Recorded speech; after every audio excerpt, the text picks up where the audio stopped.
Okay. Hello, hello.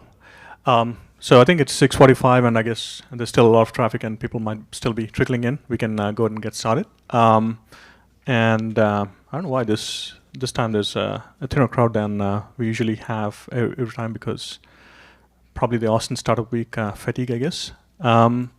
But thank you all for coming to the Austin Startup Meetup session today. So for those that are here for the first time, I'll just give a brief intro, and then we'll move on to the main session. And I'll also go through a few quick slides with some resources for people that are new to the startup world, and at least for the resources that pertain to at least Austin and Texas ecosystem. And then we'll move on to the pitches today. So again, thank you all for coming. And I think we have last count about 2,500 folks in the group, and it's been a phenomenal experience for me, hosting this for the last 2 years. And the reason we do this meetup, there's a lot of startup meetups here in town. There's various meetups that you can go to and pitch, and then there's also networking events and such. But the reason we wanted to do this meetup is to provide a more broader platform that people can come and share their experiences, first-hand experiences, and learn from each other, and build great companies from. Here in Austin.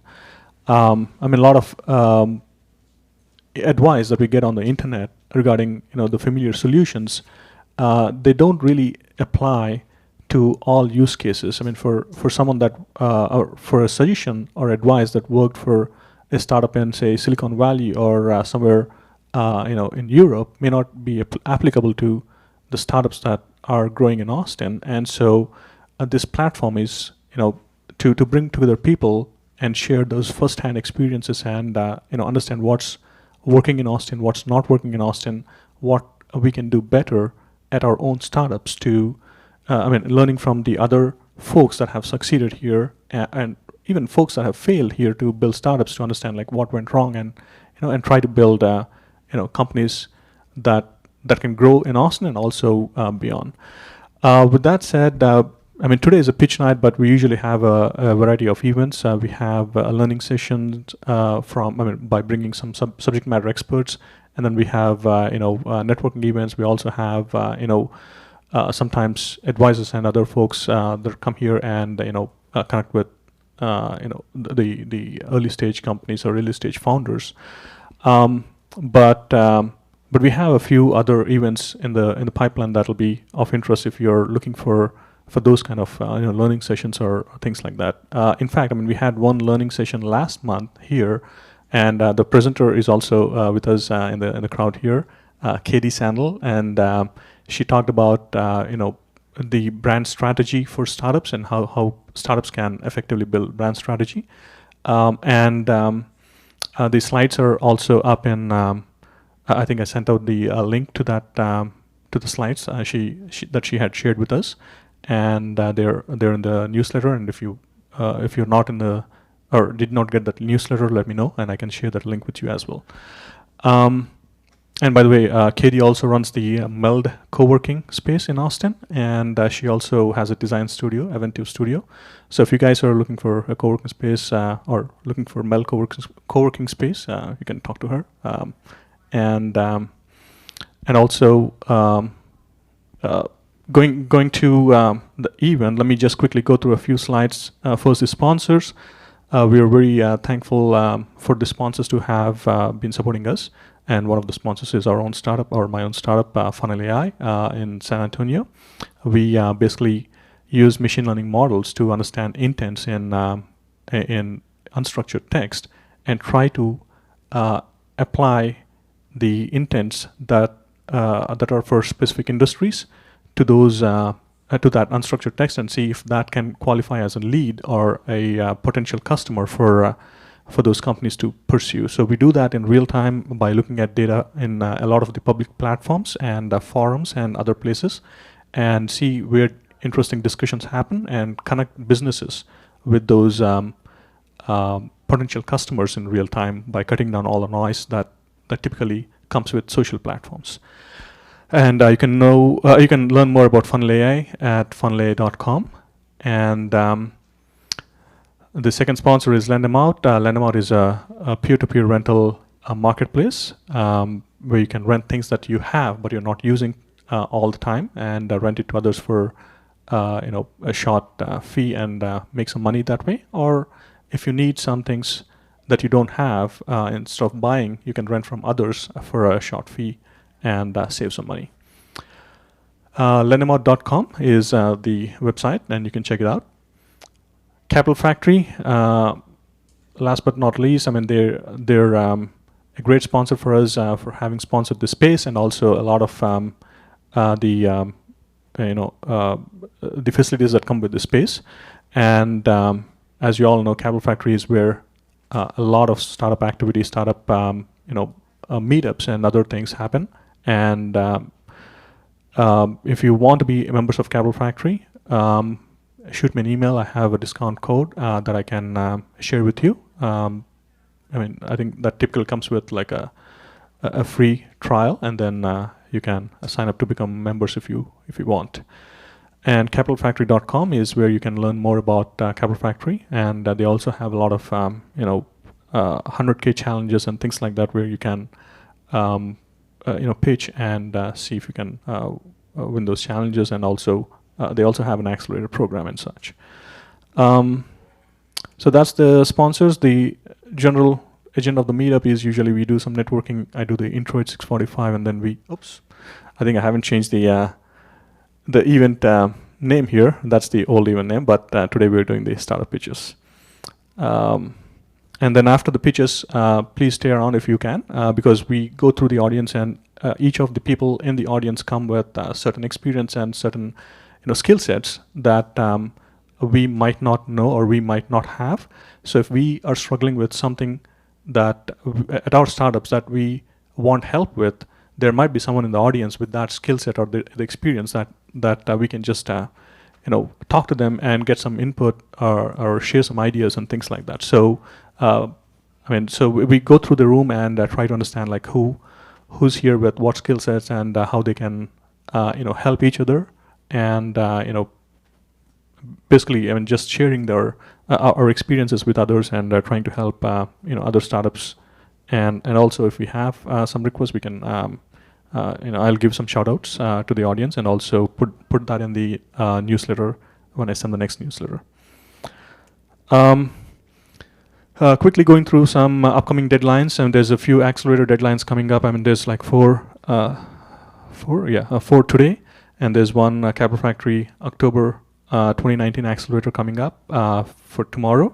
So there's a deadline for that. Tomorrow, and then there's another 100K artificial intelligence challenge for AI startups, which has a deadline of 21st. The application deadline. So you can check all of these on sites like AngelList or f6s.com. And if you are in the if you have plans to apply for accelerators or incubators, there's whole lots of applications there that you can submit online. And for people that are new to the startup world, there's a few resources here.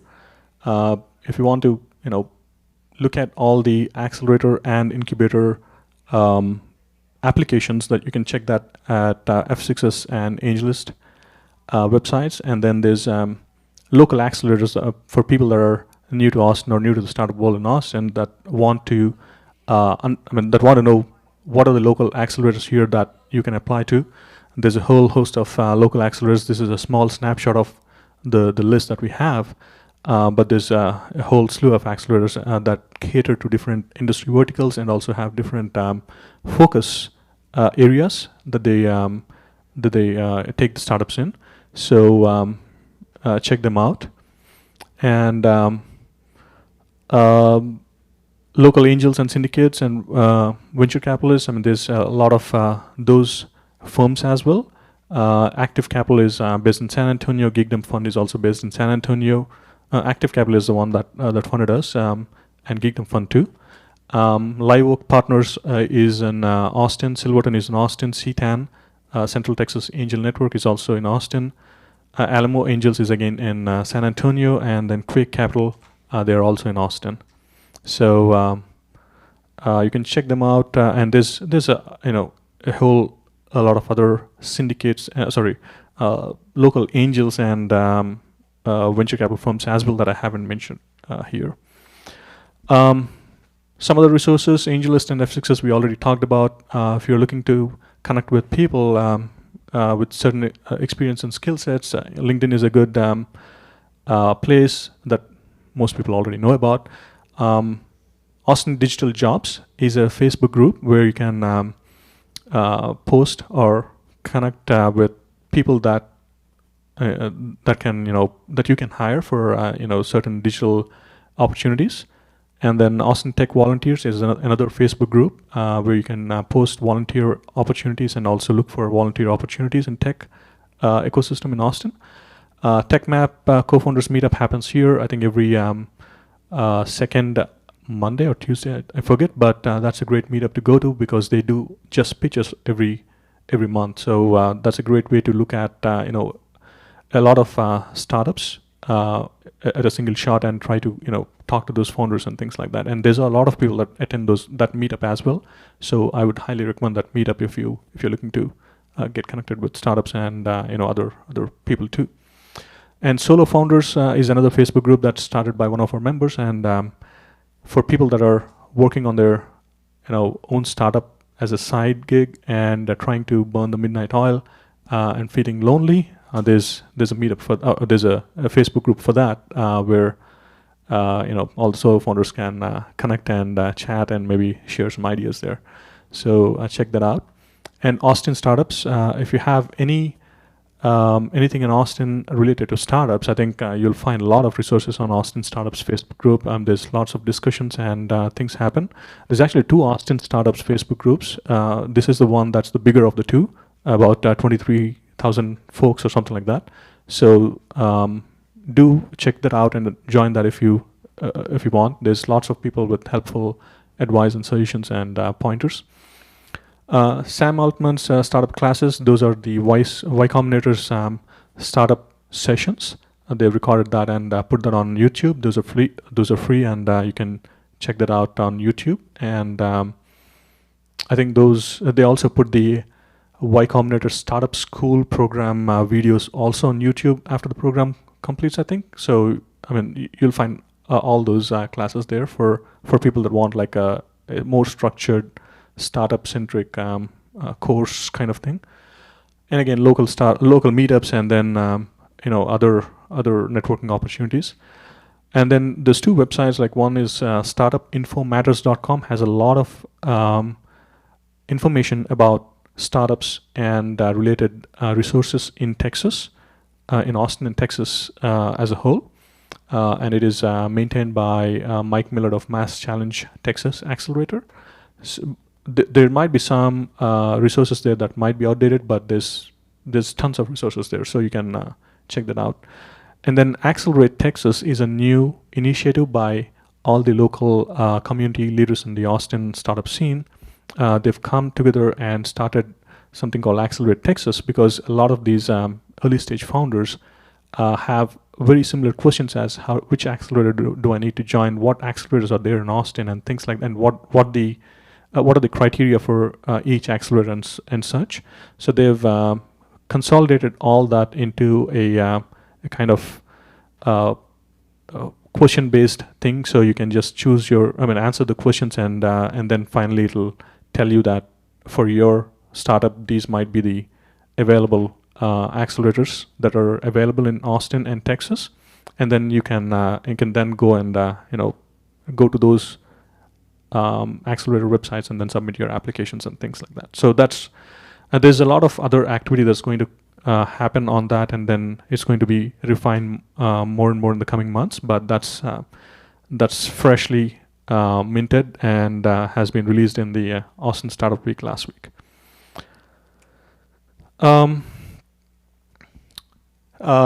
A few other things like help and hire. So if anyone is wanting some help for their apps or products or services for testing or any other, checking out and giving some feedback and things like that, let us know. and we can shoot out a message to the group saying that, hey, this startup needs some help, with feedback or testing or whatever, and whoever is in the group is available to help can do so.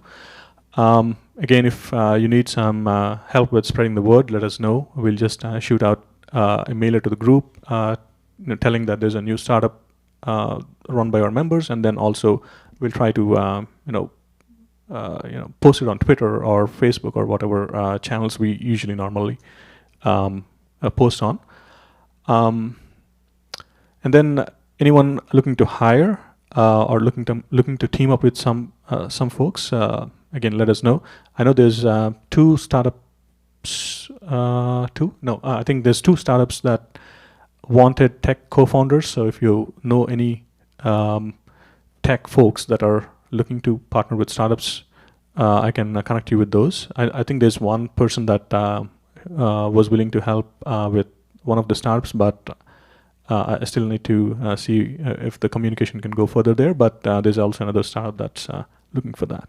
So again, anyone looking for jobs, like if you're available to partner with any startup, or if you're available to join a startup, let us know, and we can shoot out a message to the group. If anyone is hiring, they'll contact you. Any other startup related questions, let us know. Again, we'll try our best to connect. And we also, since I'm kind of the only active organizer for this group, sometimes the requests can get delayed because I don't find time to respond to requests in time. So I also created a Slack group where people in this meetup can register and talk to other folks in the same group, and then connect with others without me being a roadblock, or me being the person that's delaying all these conversations. So please feel free to join the Slack group if you want, and there's already a few folks on there, and you can connect with those folks and have some discussions there.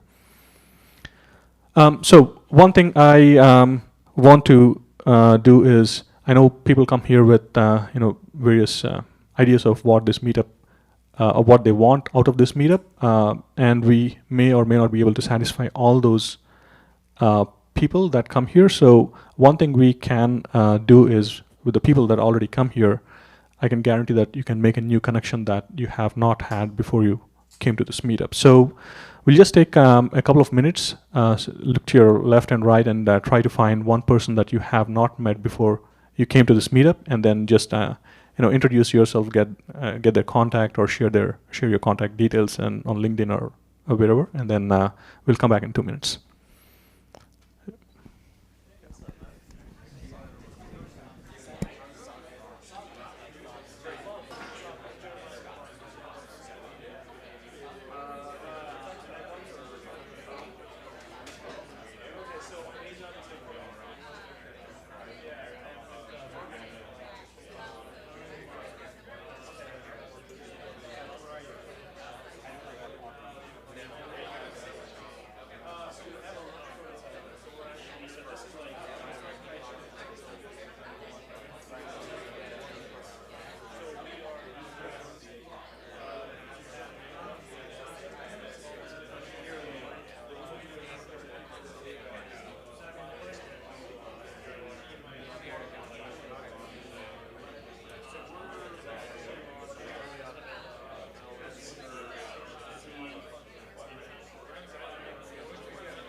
Okay.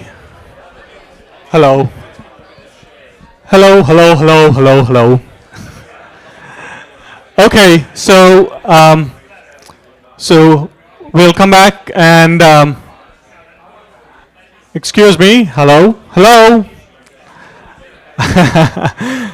Okay, so hopefully you made a new connection today, and we'll.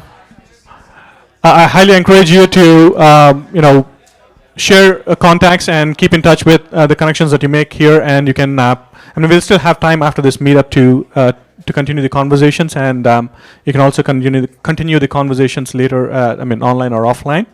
But hopefully, you had a new connection that you probably found some interesting connection that you can continue your conversations later. So we'll also take a quick stock of who's in the room. I'll just quickly ask a couple of questions, and please raise your hands if you meet that. Is there any investor in the room? There's one. Okay. Oh, two. I see two. Okay. Yeah. Awesome. So you know who the hot shots here are. So so close the doors. Um, so any first-time founders here? Awesome. So anyone who's planning to start their own startup but haven't have done anything yet? Okay, cool.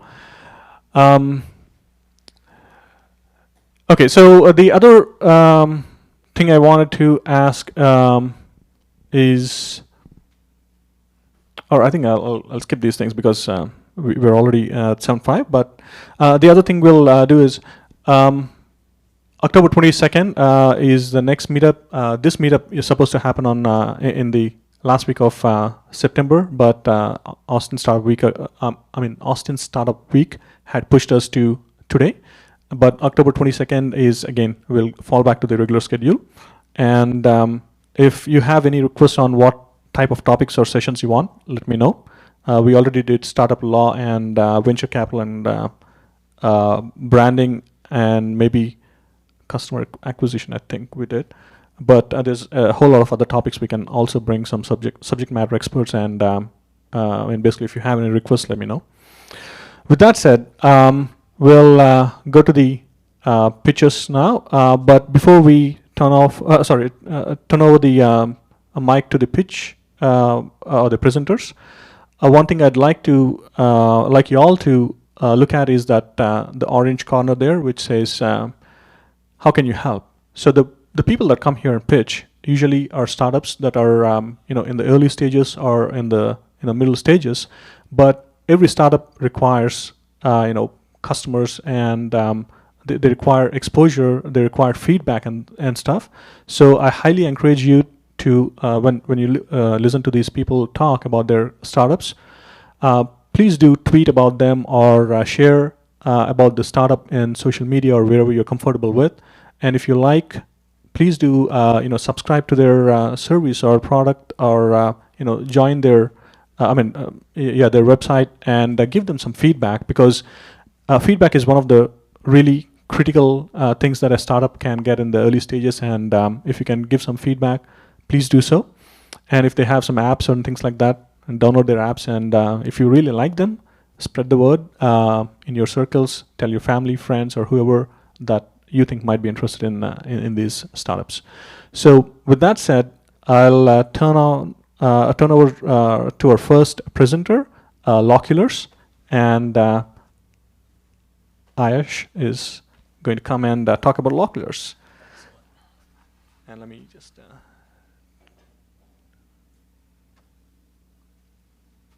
Okay. Do I use this or just? It's up to you. Can everyone see, or do you want to come forward? Because there's a lot of empty rows in the front, so feel free to step forward. That might help you. How do I do full screen on this? You can actually use green better. Oh, yeah. Yeah. Great. Thanks, Suman. Thanks everyone for coming. How much time do I have? have 20 minutes. You can 20? split Okay. however you want. I'll leave some time for Q&A, so I'll probably take 14 or 15 or less, and then leave the rest for Q&A, because I do have questions, and I'm sure I can get some valuable advice here.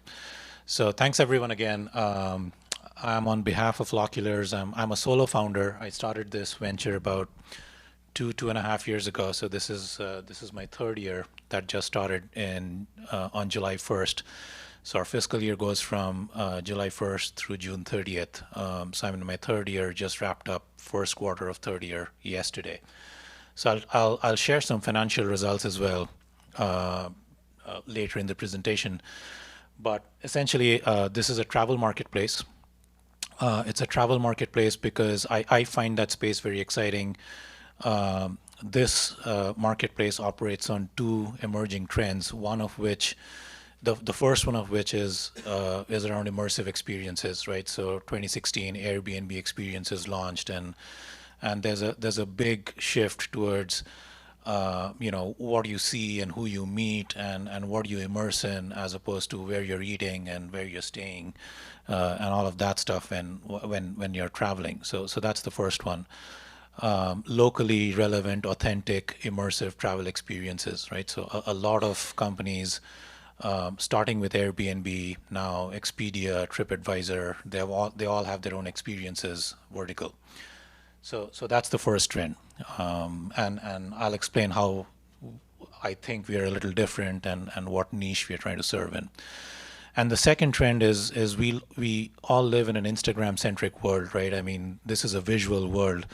People increasingly want to document and capture their travels and their destinations in a very visual way, and they want to talk about it. They want to share it.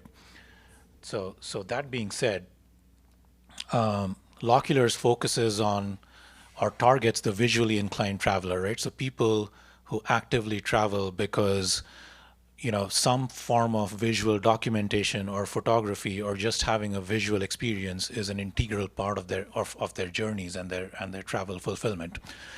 So I'm not just talking about the professional photographers, but even there are a lot of amateurs or students or emerging sort of visual artists. Doesn't even have to be an artist. They're just visually, highly motivated and visually inclined travelers who are actively investing in pro-grade cameras, in GoPros, in things of that nature, in drones, and it's meant to fulfill or enrich a highly visual travel mechanism for them, right? So there are about 45 million people worldwide that own or have invested in professional grade photography gear, right? And so I'm excluding the point and shoots and the consumer grade cameras, right? I'm talking about the mirrorless, the DSLRs, the high end drones, things of that nature. So 45 million is a conservative estimate, probably a bit more, but we think there's at least 45 million people, and that tells us to this group of people some form of visually curated travel could be of interest or is likely of interest. Yet we find that less than 2 million people actually only engage in some form of a paid photography or visual experience. Like, I'll take a class, I'll go take a workshop, I'll travel with a professional photographer, right? Or I'll engage with some sort of paid instructor-based travel experience, right? There's less than 2 million people doing that. And then the third point is there's an increase in the trend of freelancing and what we call the gig economy, right? So that those are sort of three data points I wanted to leave you in terms of context. So what is the opportunity? We think there's a tremendous opportunity to further engage this group of visually inclined travelers. How? Well, there's a very successful $3 billion photo workshop industry, right? So there's about 500,000 professional photographers leading very successful and tour companies, including National Geographic and Lindblad Expeditions. So it's a very thriving $3 billion industry where you can take a professional photo workshop while you're traveling. The second thing is, I already talked about that, is around the trend of experiential travel, where people really want to immerse. I don't go to New York and get excited about the Empire State Building anymore. or maybe I do, but for a lot of people, it's about, is there an authentic community of people I met? Is there a really cool event that I saw in New York City? Is there something really behind the scenes that I saw in Paris, etc., as opposed to taking my selfies in front of the Eiffel Tower, right? So the nature of travel and the nature of visually documenting that is changing in a very, very rapid way. And so we think there's an opportunity to promote story-based travel, right? People go to locations to experience stories, and they want to share those stories, whether they're visual, whether they're, or otherwise. And one of our primary bets is we think that, professional photojournalists, documentary photographers, storytellers, this group of people that forms our supply side, because we are a marketplace, so there's a demand side and a supply side. So we think this group of people, they are uniquely positioned to broadcast and share such stories because they have incredible access. They have amazing insight on local topics or communities of people or really hidden gems or hidden stories, lesser known stories that bring to life a certain destination in a very novel way that goes way, way, way beyond a TripAdvisor top 10 recommendation or something you could locate yourself through a Google search or read in some, Rick Steves travel magazine or The Lonely Planet, right? So there is we think a concrete role for this sort of storytelling to promote story-based travel, right? So that's the basic premise. I touched upon photo workshops. There are basically three essential problems with photo workshops, even though it's a very successful $3 billion industry. And these three factors, I think, are barriers to why out of that 45, 50 million people, less than 2 million people are actually engaged. They take a lot of time, right? On an average, 10, 15 days, sometimes even a month. They cost a lot of money. The average price point is about $5,000. The range is anything from $2,000 to $25,000, right, depending on what you're doing. And you take them in sort of structured groups with fixed set itineraries, right? So day one, we're going to do this and we're going to shoot this, blah, blah, blah. There isn't a lot of curation or ability to tailor something, right? This is what it is, take it or leave it, sort of. That's the typical setup. So these three factors tend to be major barriers. So what Loculars offers is we offer an experience. So we work with these incredibly talented, gifted, award-winning photographers who form our supply side. We screen them. They join the platform by invitation only. So they're screened, they're invited, they're working professionals, they are like the National Geographic cover story photographer, Pulitzer-winning photographer, New York Times photographer. So that's the kind of storytellers we invite. We onboard them on the platform. They offer an experience. It's short format. What is an experience? It's essentially a 3 to 5 hour or 3 to 6 hour one-on-one engagement around a story that I, as a photojournalist, have expertise on because I live in New York City and I work with the New York Times for the last 20 years, and I can tell you something about some place in New York that you wouldn't find in a travel brochure or TripAdvisor or Lonely Planet, right? So that's the experience, and you're not getting your pictures taken by me. So that's a different business model. There are a lot of other companies doing that. You're a photographer, professional, amateur, emerging, student, whatever. I'm a storyteller. We are going to go one-on-one on a mutually sort of enjoyable shooting experience and explore a destination together through my lens, through my eyes, and that's what you get out of it. So that's the offering. I'll save this for later. Pretty standard stuff.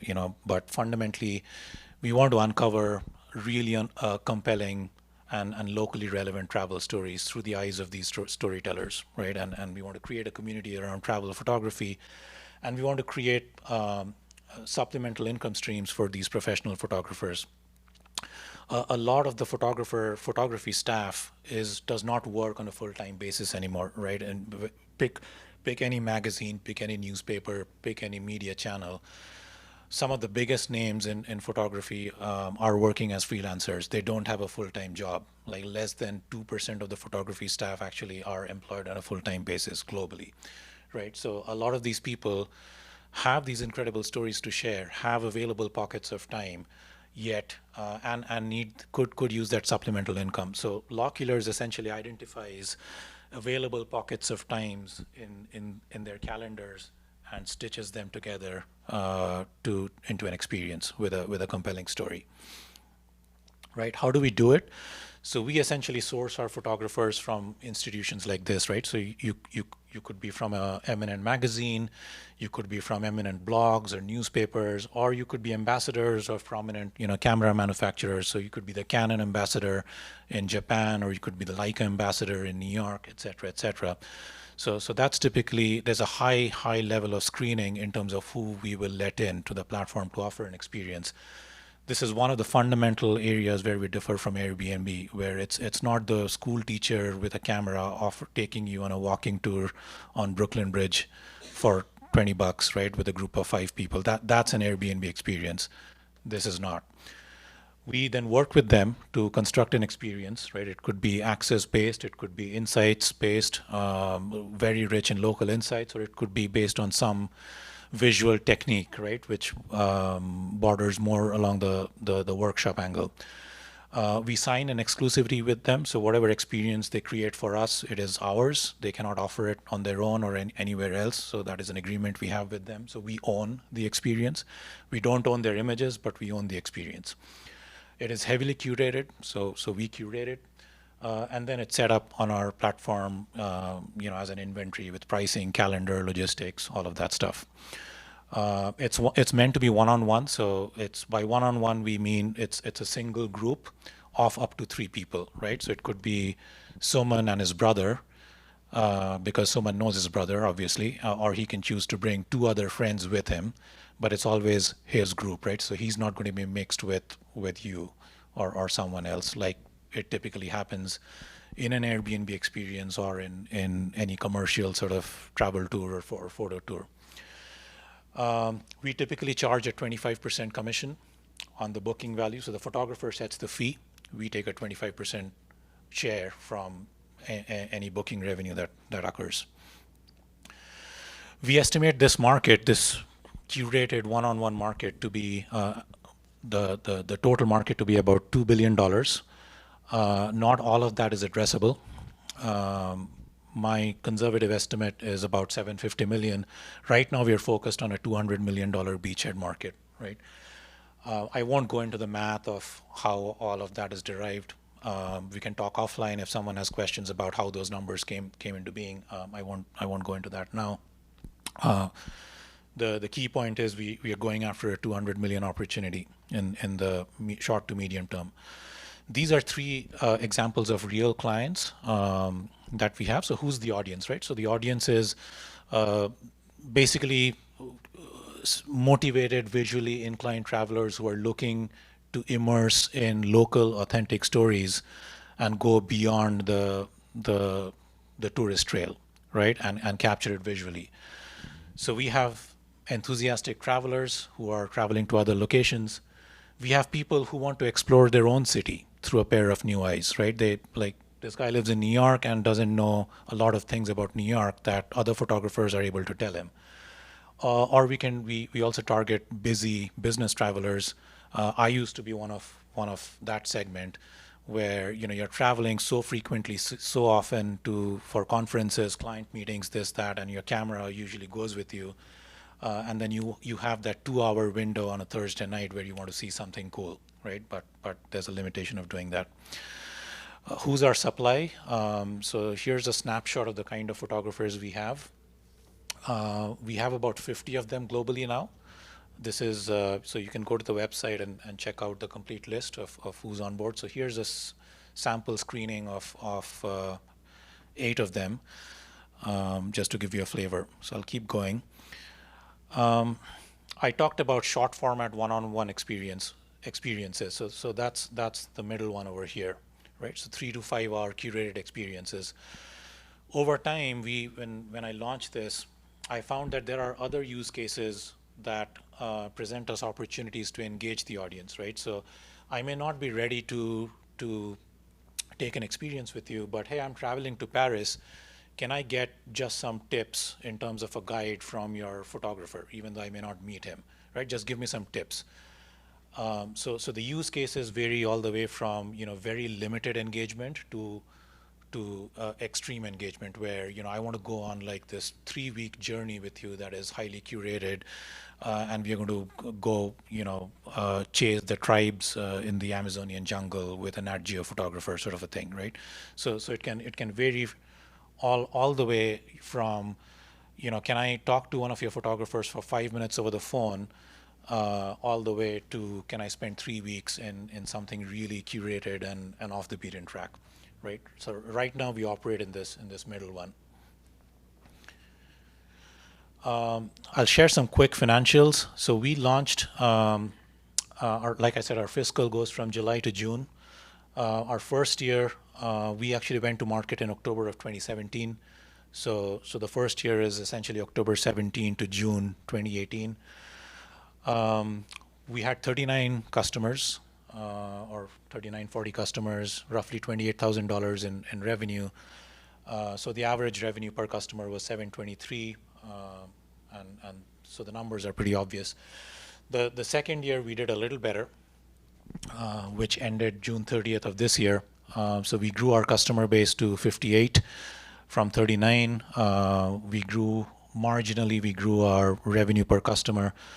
And then the last one is our third year, which started on July 1st of this year. So we just wrapped up the first quarter yesterday, right? So in our first quarter, we did $28,000 of sales with 25 customers at an average revenue of $1,100.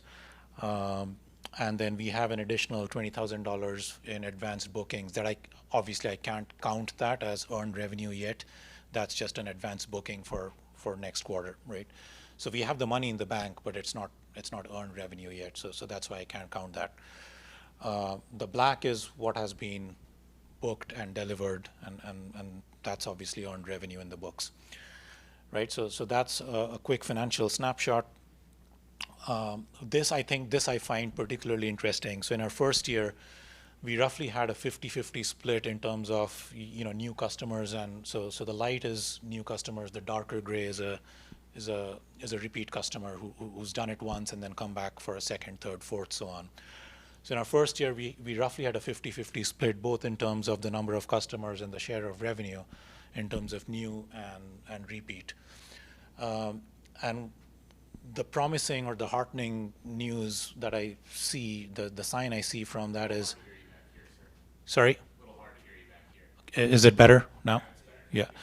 So the heartening sign I take from this is when we are able to get a customer in, we are usually able to retain him for a second, third, fourth, fifth. In a couple of cases, we've had people come back like 10 or 12 times, right, to do another experience. So in our second year, we saw a bit of a shift where our loyalty rate increased, or the share of revenue and customers that came from repeat bookings was higher. And in our third year, it's even higher. So it's a good and a not so good news. The good news obviously is the share of repeat business is quite high and it's quite healthy. The not so good news is the share of new customers needs to grow faster, right? So ideally, I would have loved to see like 39 and then 100 and then 200, so on and so forth, right? And then our share of the other thing to note here is our per customer revenue remains quite healthy, right? So it wasn't. I mean, in our first year, I was like, is that a fluke? Will the 750 fall off to like 200 next year? So let's test that. So that hasn't, right? And if anything, it's actually going up. And based on the those numbers are just based on that earned revenue of the black, right? So it doesn't include the advanced bookings and the projections for third year. So with that in mind, I actually think this is going to go even higher. So that's the good news. The other good news is we were able to exceed our first year revenue, and actually, if I count the advanced bookings, even our second year revenue just in our first quarter of this year. So that's encouraging, and I take heart from that. My target, so this is an unfunded business. The revenues fund the business. I haven't raised any capital, seed, angel, anything. my target for this year is $100,000 in revenue. If I'm able to get funding, then I raise that target to something even higher. But without funding, my target is $100,000 this year. We saw this, so I'll skip that. These are my projections for the next 7 years. So this year, at some point in the third year, I am looking to raise about $500,000 to $600,000 in equity financing, and then further down the line, there should be a second round. I don't know how much. That's further along the way.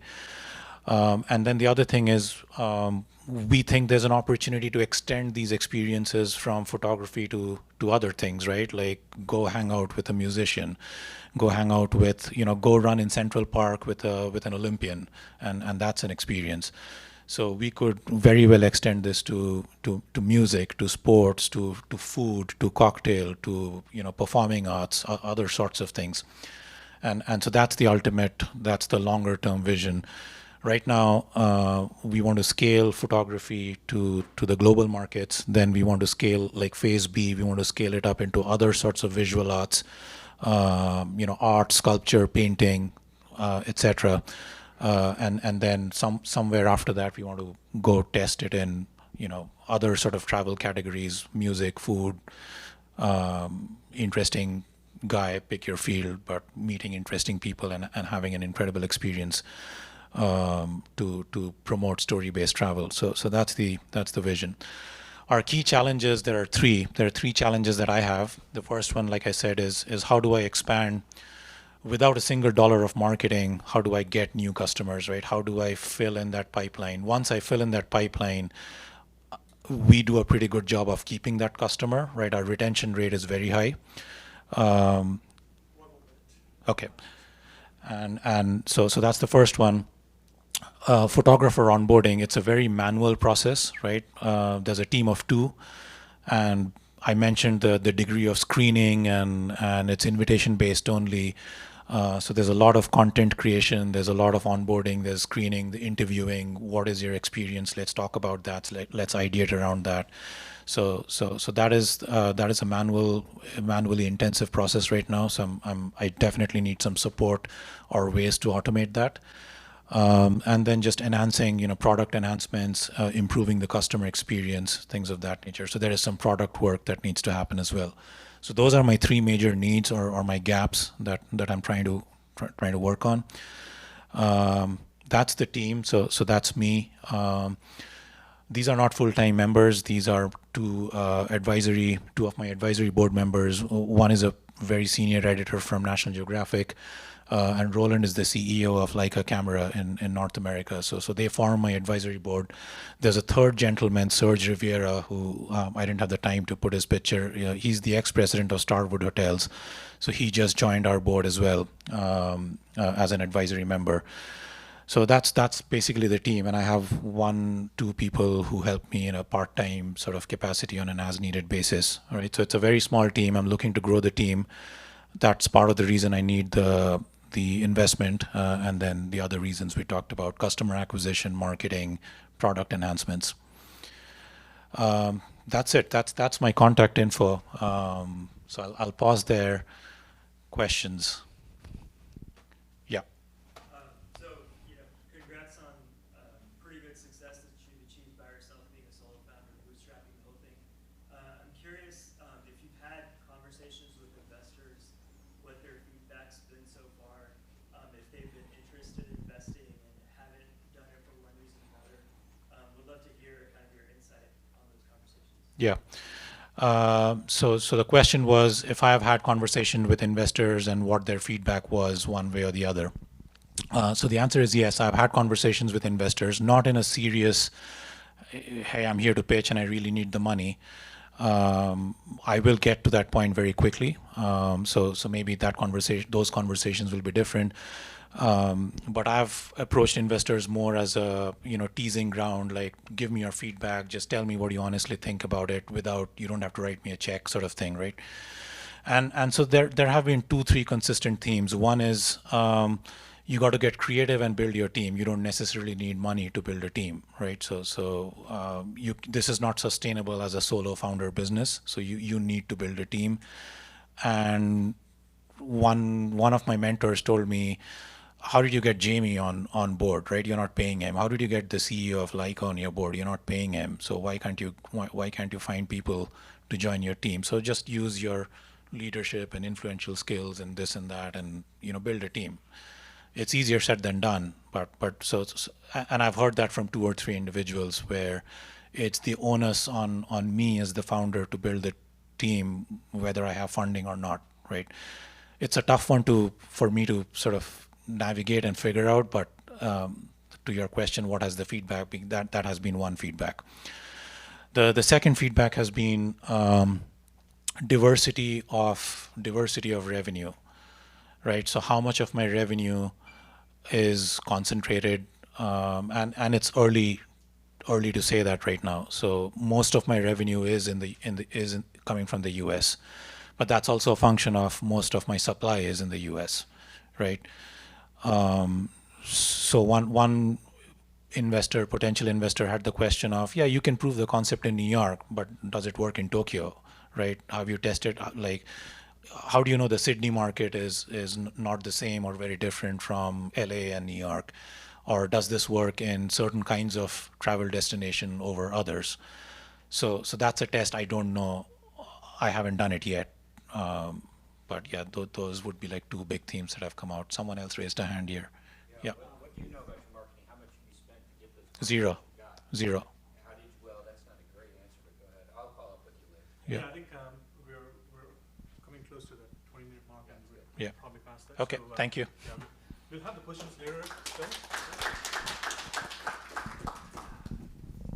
Thank you, Ayush. We'll still get to those questions after everyone has a chance to present. So let's call My Gaming Career next. Braden. And do you want to plug in your? Yeah. Oh, there's a USB. Oh, there's a USB-C connector. Pull up my email. Yeah. How do we, can we pull it down? Let's see. I think there's. Want to put it in Firefox? Yeah.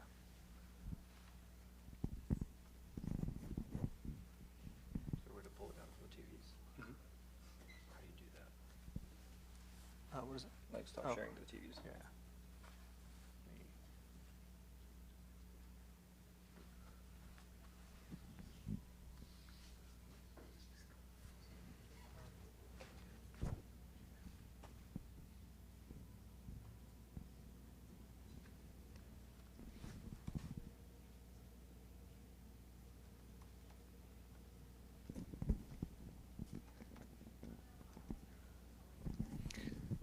Meanwhile, while he's pulling up the presentation, I know Ayush, you had some questions about gaps that you wanted to talk about. Are there any specific skill sets or experience that you're looking for? Content. One is just like interviewing photographers and like having a strong content, travel writing, content background. Mm-hmm. That would be helpful immensely. Does anyone have content writing or content related skill sets or experience here in the group, or does anyone know someone in your group that has that? No one? Okay. Yeah, if you come across anyone in your circles that has that kind of experience or skill sets, please do forward them to Ayush. The other one you mentioned was other than content, you had. Product enhancements. So I don't know what kind of technical skills are required. I'm not a tech guy. Oh, I okay. don't know what the specific skills would be, but it's essentially building little modules around setting up automated reminders when someone's going on an experience or collecting feedback about the experience.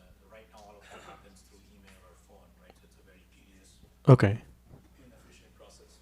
So I know there's a few product folks here. If anyone is anyone in the group a product person, technical person? Okay, there's Raj and there's a few others here. So maybe they might be good folks to talk to. Do you have something ready? Okay. You can go to. Oops.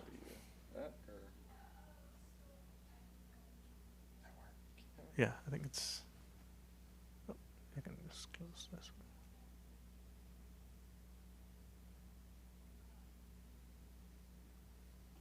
And we can go to. Oh, it's already opening. Okay, that's good. Okay. I can make that. And we'll connect to. There'll be a code.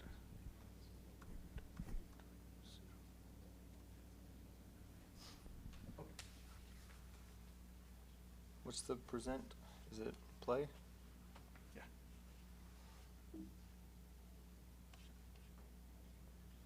Play. There we go.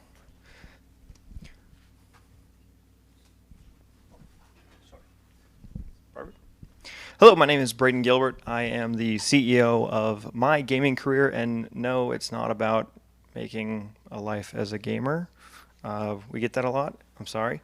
I'm going to actually start off with a story. It's a fun little story, how my university threatened to expel me over the word esports. Now, if you know anything about esports, you know that that is competitive video games.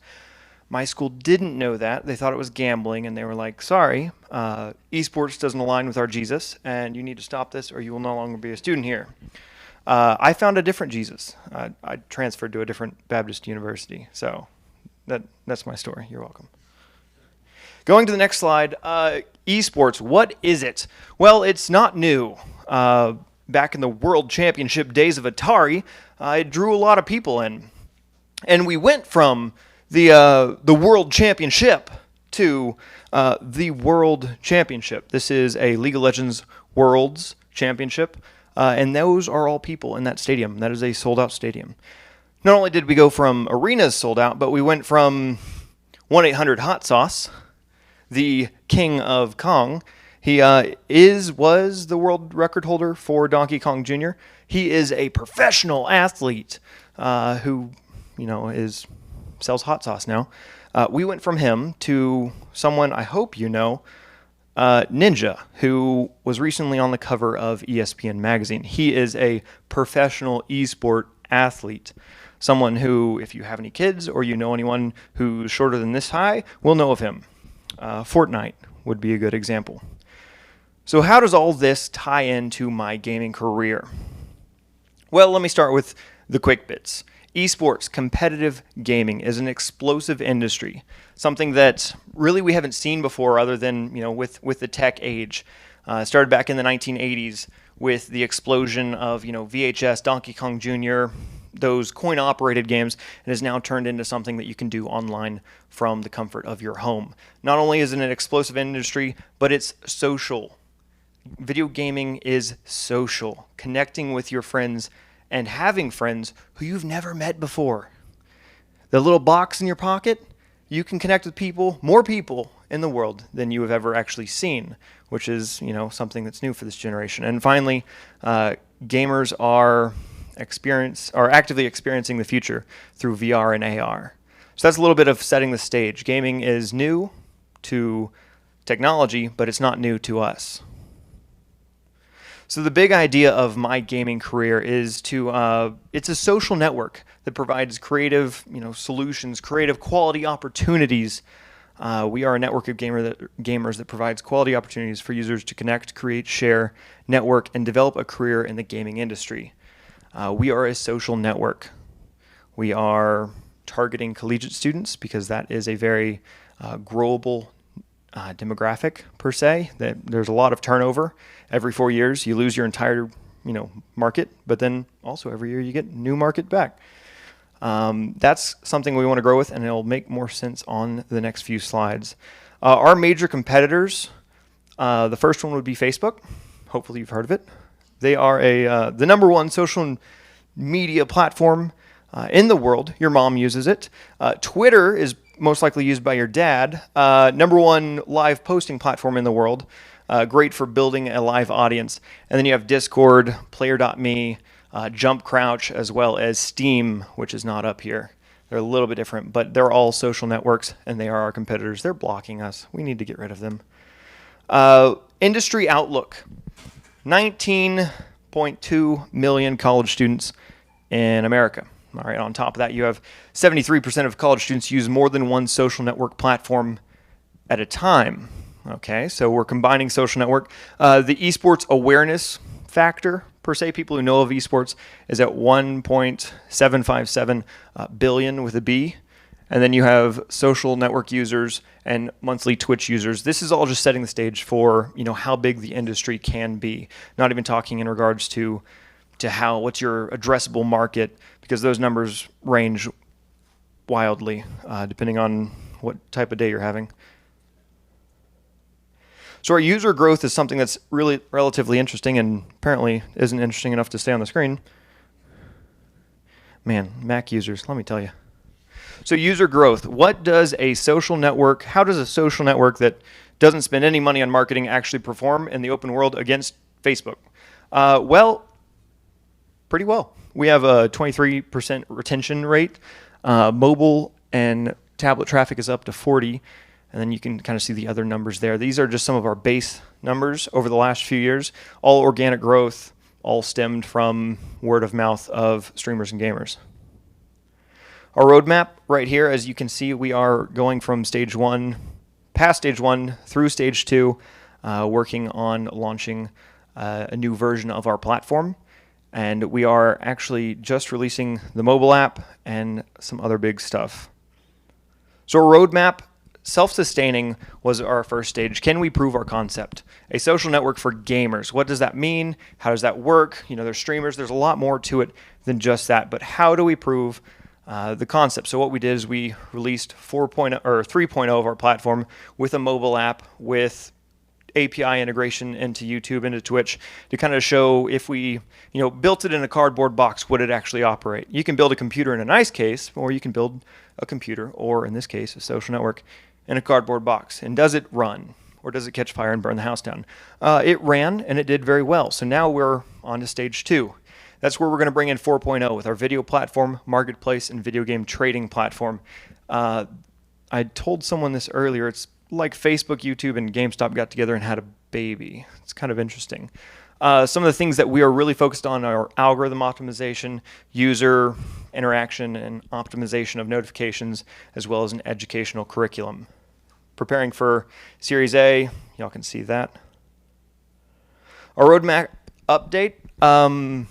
I met some of you, actually met you, what was that, back in July-ish? Yeah, that's when we met. These dots didn't exist. We have since found a company that we have acquired, brought in, merged with them, built out a marketing and development team, and now we are looking for monetization and development through 4.0 release, also known as Project Pyramid. And all these words will kind of make sense here in a second. Blitz scaling will be our next big goal. That's kind of after we get 4.0 released, we want to start scaling and growing. That's a term that's really a buzzword, but it's something that we feel we could do just because of the presence and the priming of the industry. Revenue streams. Again, all this will make sense here in a second. Subscription model. We can basically offer subscription models for API access, for video platforms, for the game trading software. Business storefronts, if it occurs on a social network, we can offer a subscription model for it. Advertisement, that's how social networks traditionally make money. And then marketplace, commissions on game sales and merchandise sales, as well as payment processing.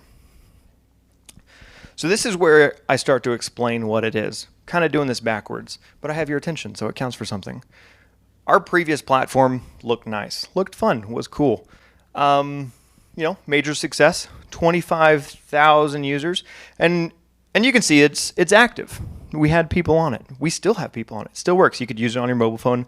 You could do everything you wanted with it, and it was scalable to an extent. There was one small feature whenever an update for one of our blocks came out. We had to scrap all the development we did and start over on that new foundation. That's not good for your bottom line. So we had to get rid of that. We had proven our monetization model, and going on the advice of a potential investor, he said, don't be attached to anything. So we said, okay, we won't. And that's where we're at today. 4.0 of our platform. We are a social network that provides quality opportunities for gamers, streamers, content creators, your son or daughter who plays Fortnite, you who uses your phone, to send emails, and then also play Zumba or the ball game, whatever it was. All the games, parents, they play those weird games on their phones. This platform's for you as well. Integrating live streaming and videos, mobile app integration. We could go down the list with game trading marketplace, esports and gaming curriculum, providing educational curriculum to a new industry. Esports is exploding, but it's brand new. How do you hire an esports coach when there are no esports coaches? Providing education for that. Resume and job postings. We have potential partnerships with companies like Hitmarker Jobs, which is the #1 esports job posting site. It's like Indeed, but for nerds and gamers. And then collegiate community management is something where our core really is, providing community management for university student groups. University of Texas has an esports team. The university does not recognize them.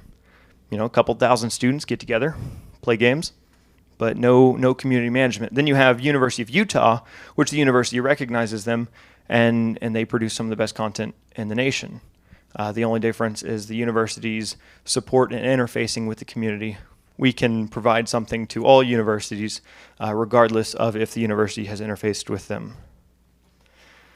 So 4.0, I mentioned a video platform. We are going to take, the idea and the concept of Facebook and the idea of a YouTube or a Twitch. Twitch is live streaming. YouTube is video archives, so uploaded VODs, videos on demand.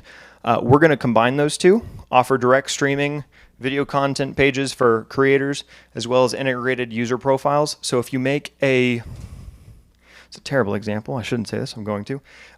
Google Plus, it doesn't exist anymore. I'm sorry if you're a Google Plus fan out there. My condolences, I guess. If you make a account on the social network, you have a video account for streaming and content creation. If you make an account on the social network, you also have an account for game trading. It's like making, an account and having an account on all of them. Simple. The other one is our marketplace. This is going to be a big revenue driver. GameStop had a conversation with Zach Shore of GameStop. He's the head of innovation, and this is how the phone call started.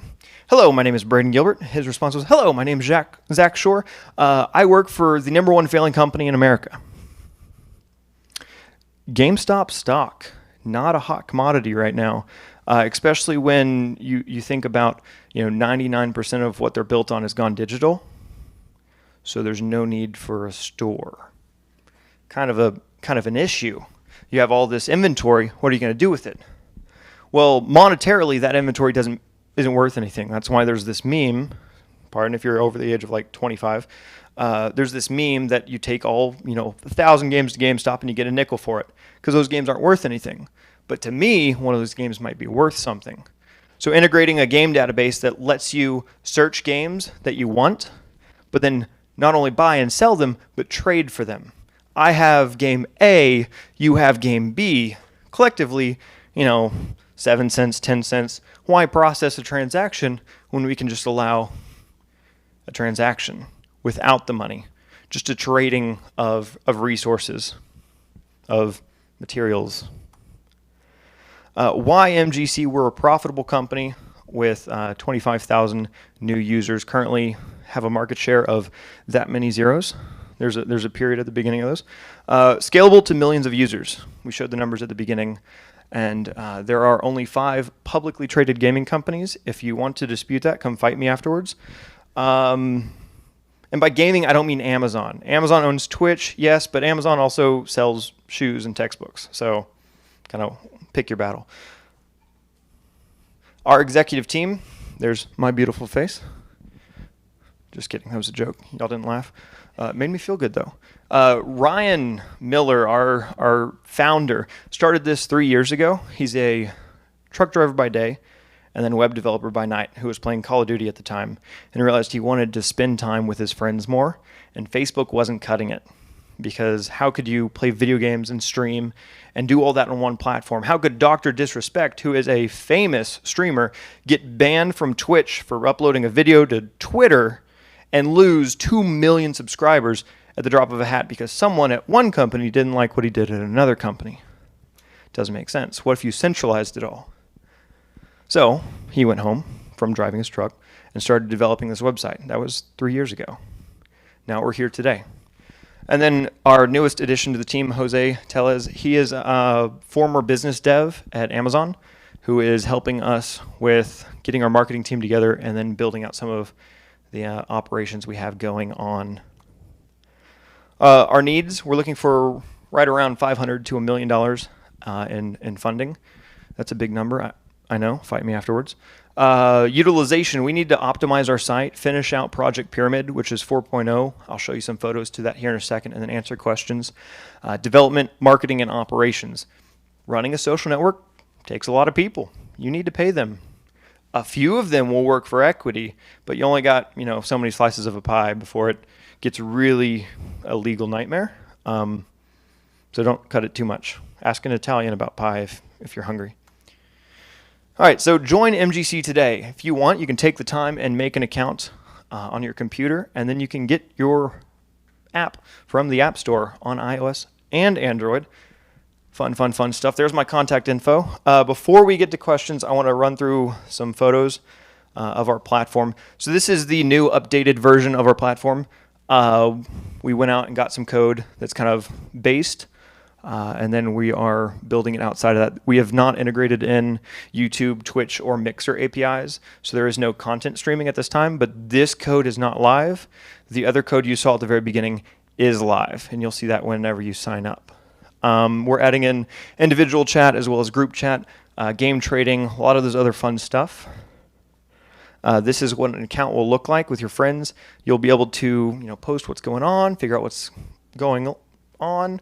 One big thing is they'll be integrated into your gaming routines. If you play a game on your phone, it's going to tell you that you're live. If you play Xbox Live, PlayStation, on your computer, on your Nintendo Switch, if you have one of those, it will update what you're doing, just kind of integrate with everything you have going on so that you can stay social and stay active. Not only that, if I like you as a content creator or a friend, I can follow you. Now, if you follow me back, then we're technically friends. So it's kind of a mixed system between Twitter and Facebook. Facebook, you have to go out and directly friend people, but Facebook, you don't really build a following on. Twitter, you build a big following, but it's hard to friend people. So when you both follow each other, then you're technically counted as friends. This is our video platform that we have. This is super early state of the video platform. It will be a mixture in between YouTube and Twitch in regards to its functionality with uploading VODs as well as live streaming directly too. If you think that no one can take down YouTube, look at Twitch and Mixer and what they're doing, as well as Facebook now with live streaming. To put it in perspective, a Twitch video goes live and you live stream to Twitch. When you go offline, 99% of your views from the second you go offline to the end of times will occur in the first 24 hours. So if you get 1 billion views on that old past stream, 99% of those are going to happen in the first 24 hours on Twitch. That is a statistic from Twitch. Same with Mixer. On YouTube, no one's going to watch your stream to begin with, so don't worry. But when it goes offline, a few people might tune in. People don't use YouTube for live streaming. It's not what it's designed for, and it's not what people think when they try and interface it. So much so is this the point that YouTube killed off YouTube gaming because no one used it for gaming. They just used YouTube for uploading VODs. This is another clip. I don't know where Ryan got the photos or the makeshift videos of this, so that's interesting. And then our video trading or our video game trading platform is here, and you'll be able to type in a game, pick it up, and you can buy it new, you can sell to each other, or you can trade if there's a game you're wanting. That kind of concludes my walkthrough of things. If you have any questions, I'll answer them as best I can. Yes, sir. How long was the meeting on allowing pokes? On allowing pokes, don't get me started on that one. Right now, it's not even a poke. It's a teabag right now. And that meeting is still going on. I'm trying to, yes. We have a lot of data to pull from in regards to our predecessors, how Facebook did, why Facebook did what it did, why Instagram or Twitter have done what they did, even going back as far as to Friendster and MySpace. MySpace allowed you to change the background of your profile. Why doesn't Facebook? If you go to Steam, though, you can change the background of your profile, but only if you've unlocked or purchased certain backgrounds.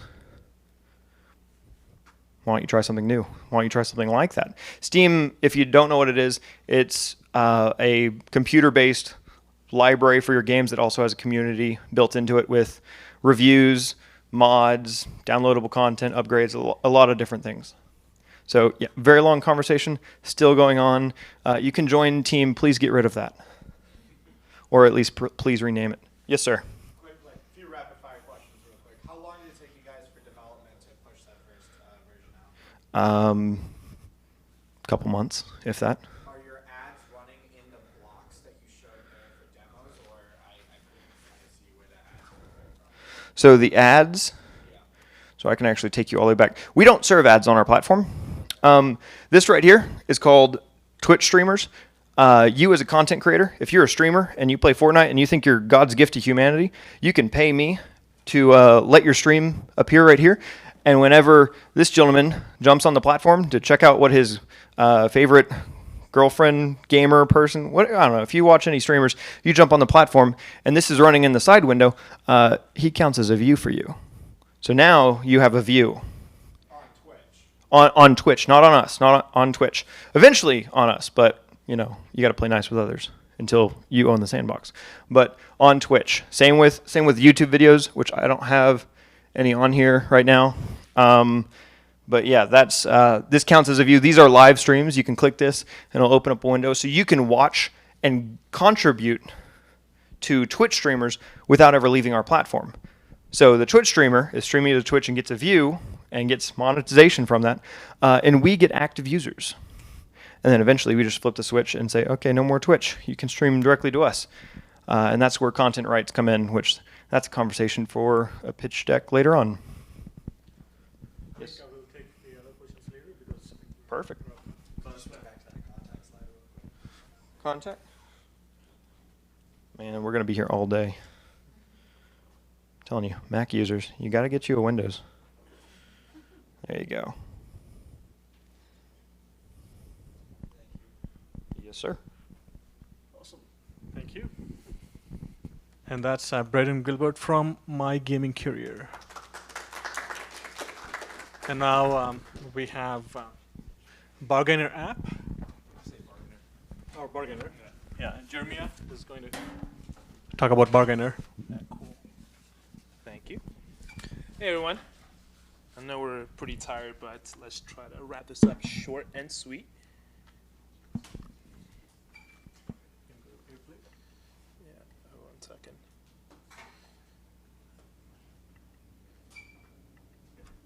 Beautiful. Is there a code? 2830.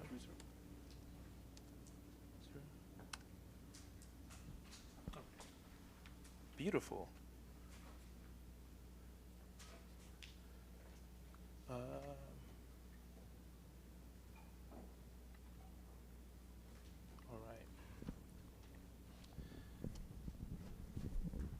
Okay, so I'm Jeremiah. I am one of that's loud. I am one of 2 co-founders of Bargainer, and we simply want to help small retailers turn old inventory into new customers. So the background behind this is that a while back I realized that as much as I like the idea of supporting local businesses, I can remember the last time I actually went into a local retailer, and to be honest, I'm not an active supporter of my local economy. So what if there's a tool that not only makes it easy for me to do that, but gives me a damn good reason to go into the store and visit? And that is why we created Bargainer. So as we were crafting the value prop of Bargainer, sorry, I have notes. I'm a little bit of a noob at this. As we fine-tune the value prop of Bargainer, we asked ourselves, who benefits the most, right? So is it the end customer or the retailers? Now, if I don't shop at a local retailer, I don't lose my job, but that store owner might. So based on that, we decided to frame this problem from the perspective of the local independent retailer. Now, what does the market need? There are a little bit over 604,000 retailers in the US with less than 20 employees. All right, and each and every one of them has the same problem: unsold and outdated inventory and getting more customers. Unsold inventory costs US retailers an estimated $50 billion per year, and customer acquisition is a constant uphill battle, and that hill is way steeper if you're a small business. And here is our solution. We want to help retailers use their outdated inventory to find and be found by new customers in their local area. So here's how we get it done.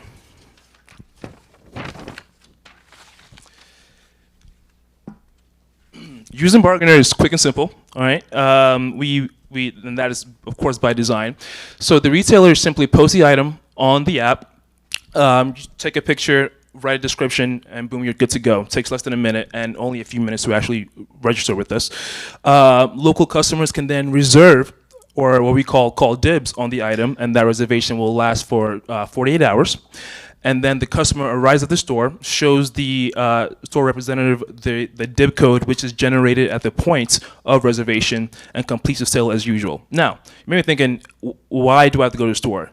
So keep in mind that the second and most important problem that we're trying to solve here is customer acquisition. All right? When a customer enters and experiences the store, they're much more likely to be a return customer. And in fact, the study found that 80% of consumers are more likely to purchase from a company that offers a personalized experience. Now, this is the edge that local retailers have over their big competitors like Amazon, right? That personalized, that warm experience of actually interacting with them as they guide you through the sale. So let's take a look at how we'll get money. Wait, this was supposed to be the other side. Cool. Yeah, Bargainer will have two revenue streams, right? The partner side and the customer side. So for the customer side, or the partner side, is pretty simple. A $10 monthly fee. Now, a free version will be available to them to actually use the app and maybe see if it's right for them, but that will be with, of course, severely limited functionality. Now, for the customer side, it's a little bit, not I won't say complicated, but so tokens are needed to call dibs or reserve an item, right? And the amount of tokens needed is 10%, the item price will be 10% of the tokens needed. So let's say a $10 item will cost you 100 tokens to reserve, right? And these tokens are replenishable each week. So let's say during a 7-day period, you bought an item for $7, costing you 70 tokens, and the next week it'll be replenished back to 100. Now, if an item exceeds 100 tokens, customers then have the option to buy in bulk.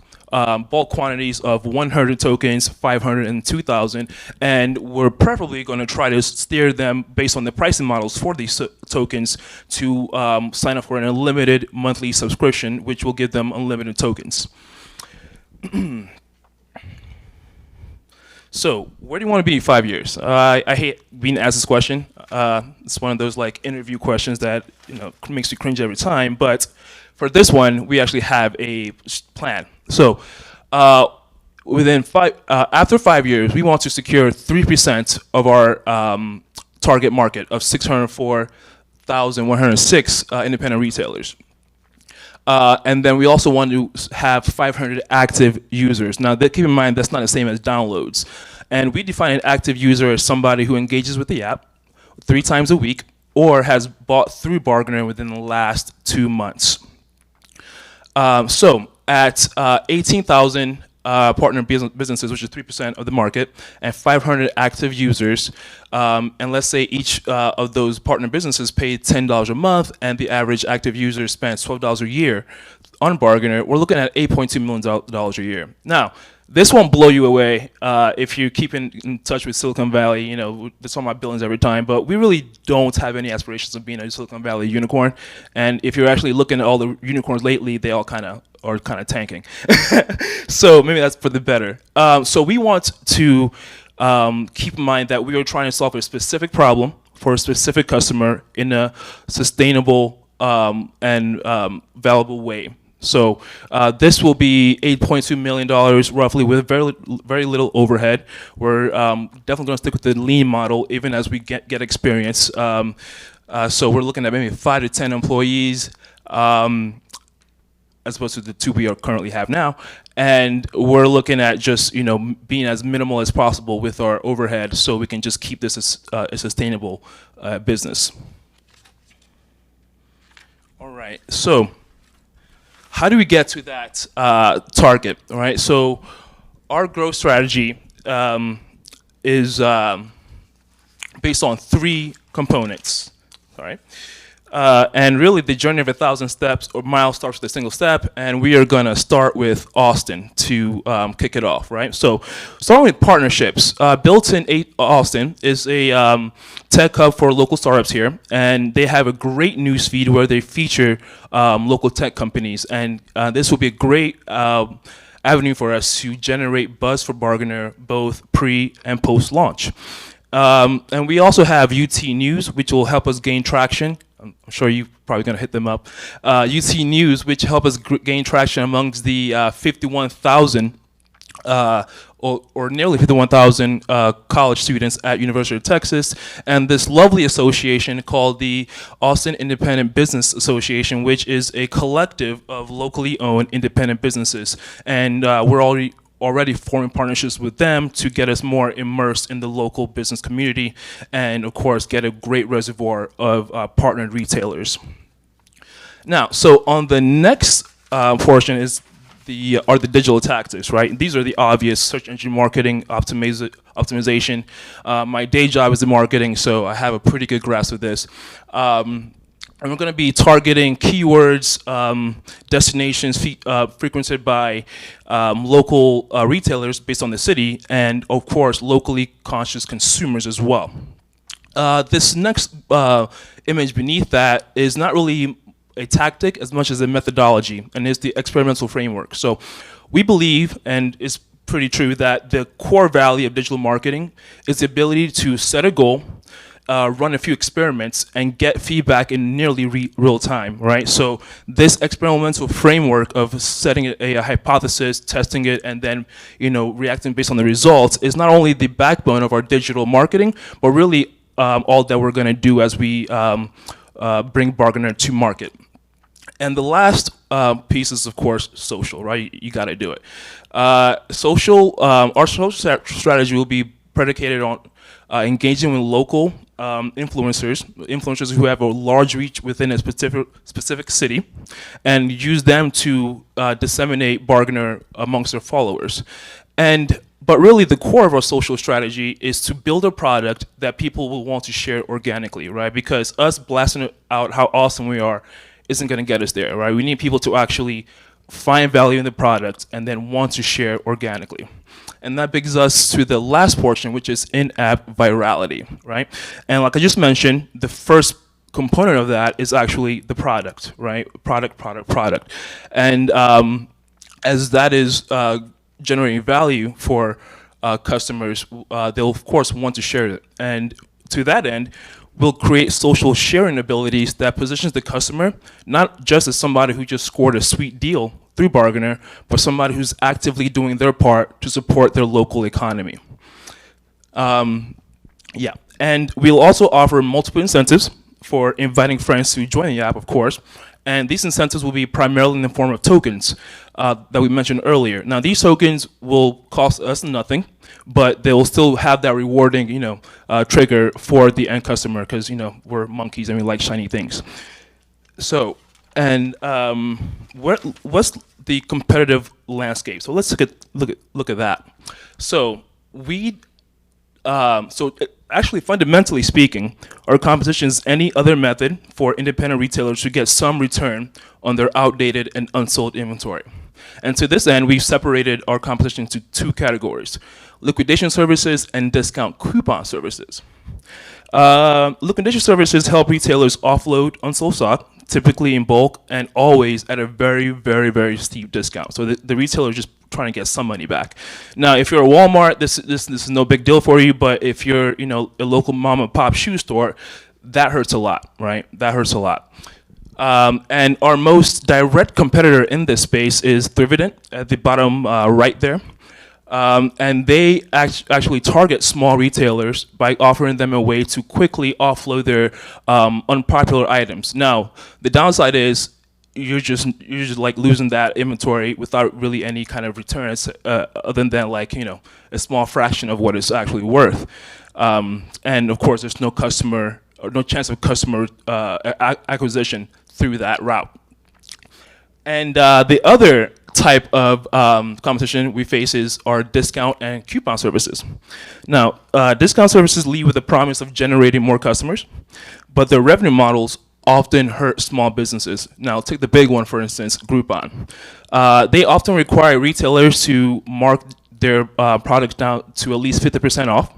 And on top of that, they take 50% of the sale through Groupon. So at the end of the day, that retailer is left with really pennies and no guarantee of a return customer.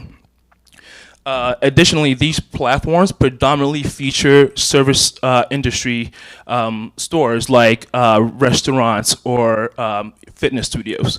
And the local independent retailers is often lost in that noise. And so it's not really a supportive landscape for that.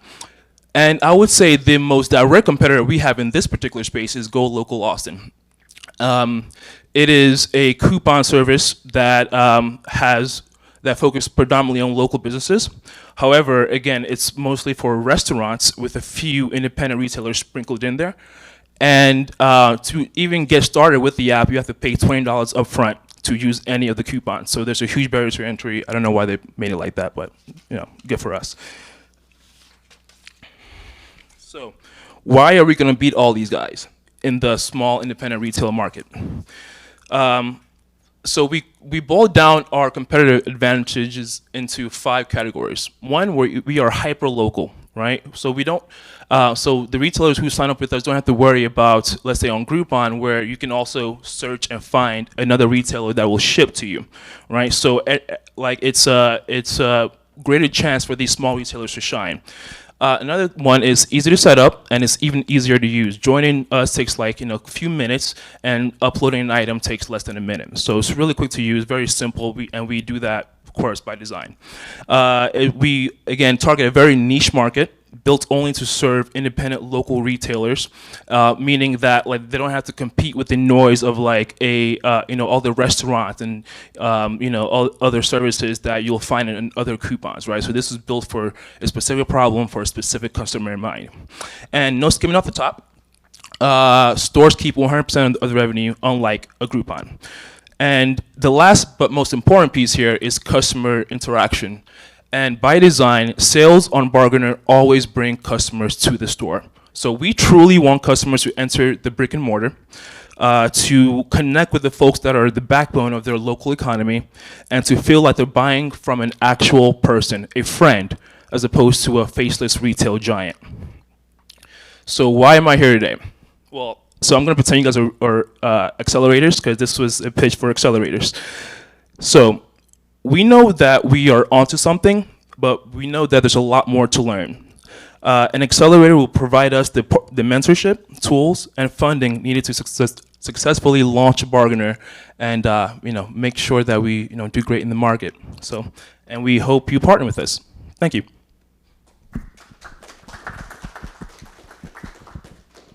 Questions? Hey. Yeah, no, not at all right now. So again, we are very early stage. We have a rough beta, and we are trying to bring this to market, but we're going to try to work smart. I think, so I work for a big company in my day job, and I see what having a lot of disposable cash can make you kind of stupid and lazy. So we're trying to work lean. We're trying to work free. So I can't tell you that number right away, but it'll be consciously limited. Got the back? So, can't a retailer have their own website, or is it too difficult or too time-consuming to set it up, and so that's why they go for your services? Yeah. So think about that, right? So the people that will visit the site are current customers of the retailer, right? And the people who go to your store are also the current customers. And if you have, let's say, 5 pairs of shoes from last year that haven't sold, the assumption here is that those frequent customers have already seen that, right? So with Bargainer, you get a localized pool. They're not necessarily loyal to your store yet, but they could be if the item that you post there is intriguing enough.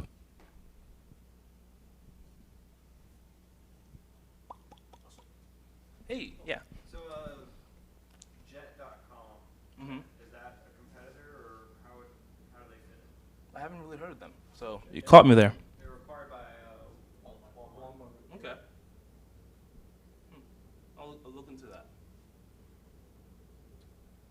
Okay. Yeah. Thank you. Thank you. And that's Bargainer by Jeremiah. Jeremiah. Jeremiah. Oh, sorry. So next we have GleanTap, and Sagar is going to present that.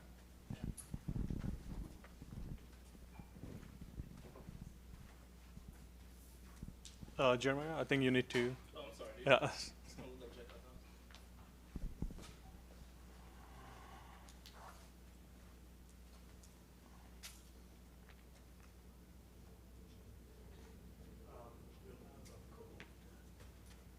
Is there a code? Did you connect to Austin city limits? I did. Oh, not Sorry. Yeah. Austin city limits, the first one. Oh, that was connected. Okay. Yeah, 2830.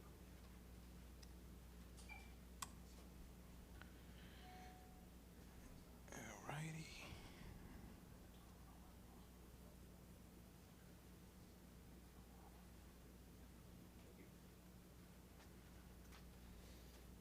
Does that load? Do you have it in a separate? Oh, there it is. Yeah. Perfect. All right.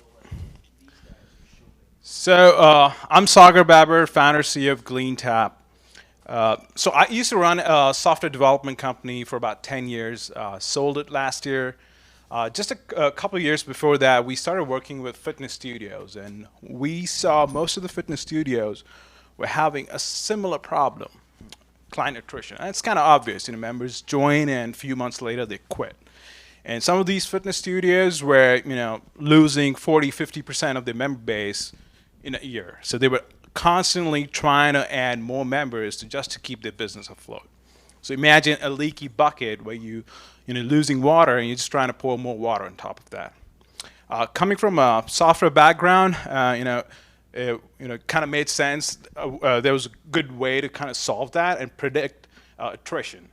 What we did is we started monitoring member activity, asking the right questions, looking at who's coming in, who's not coming in, churning up all the historical data, and we were able to figure out with some accuracy when a member is going to cancel. And not just predict, but actually take action, engage them at the right moment with the right message to curb attrition. And that's where GleanTap was born.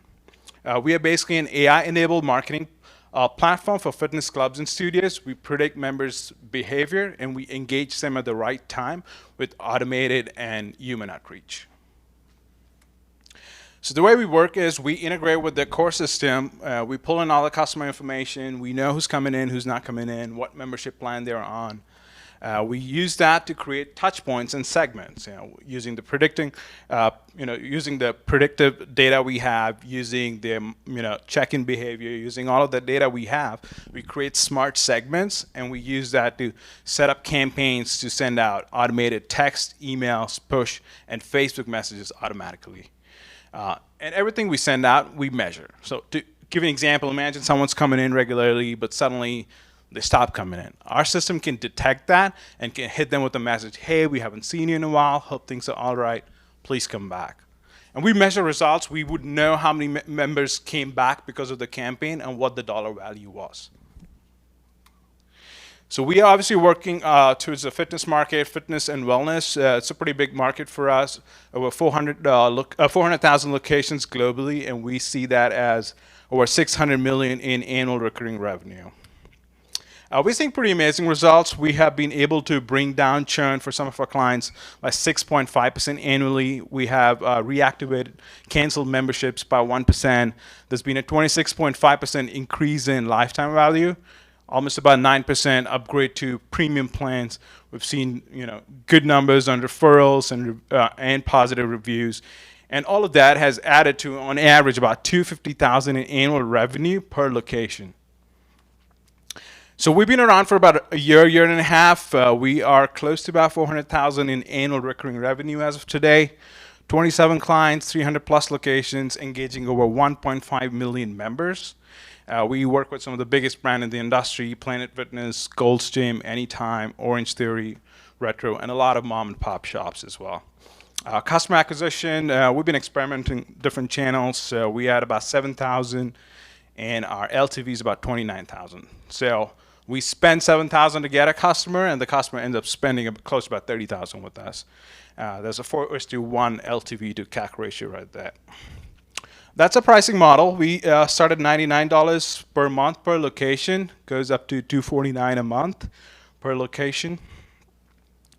We SaaS-based, completely subscription, flat fee right there. Competitive landscape, there are quite a few small players out there. No big player at this point. We mostly compete with status quo.